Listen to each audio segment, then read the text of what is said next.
Қалдықсыз өмір салты Zero Waste.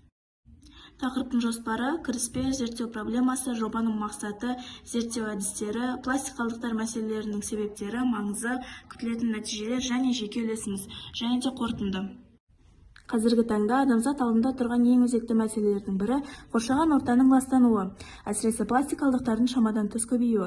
Пластик материалдарды күнделікті өмірде кеңінен қолданылғанымен, олардың табиғатқа тигізетін кері әсері өте жоғары.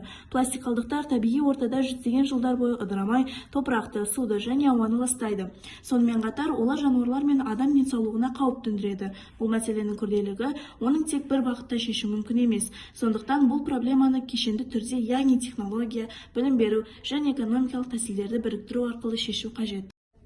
Жобаның мақсаты пластик қалдықтар мәселесін тиімді шешу үшін технологиялық, білім беру және инновациялық бизнес идеяларды біріктіретін кешенді жүйе ұсыну.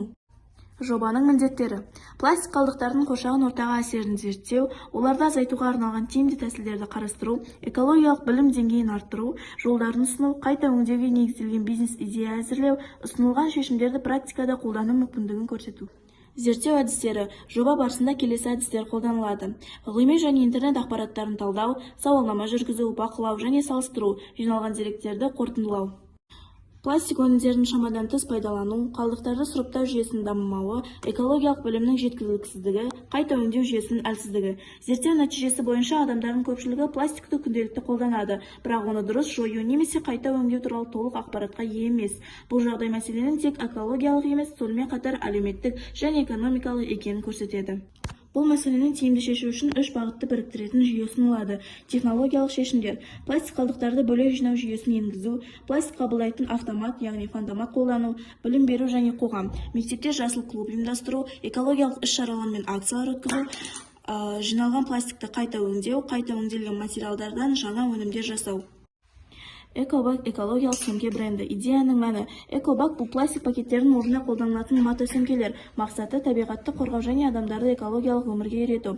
Проблема: пластик пакеттер табиғатта 100-200 жылда ғана ыдырайды. Олар су мен топырақты ластайды. Шешім: қайта қолдануға болатын мотосөмкелер жасау. Жастарға қызық болу үшін әдемі дизайн қосу. Қалай ақша табуға болады? Бір сөмкені 1500-3000 теңге сату. Өзіндік құны 800-1200 теңге пайда бар. Сату жолдары Жиналған пластик қалдықтарды қайта өңдеп, одан жаңа өнімдер жасау тиімді шешімдердің бірі.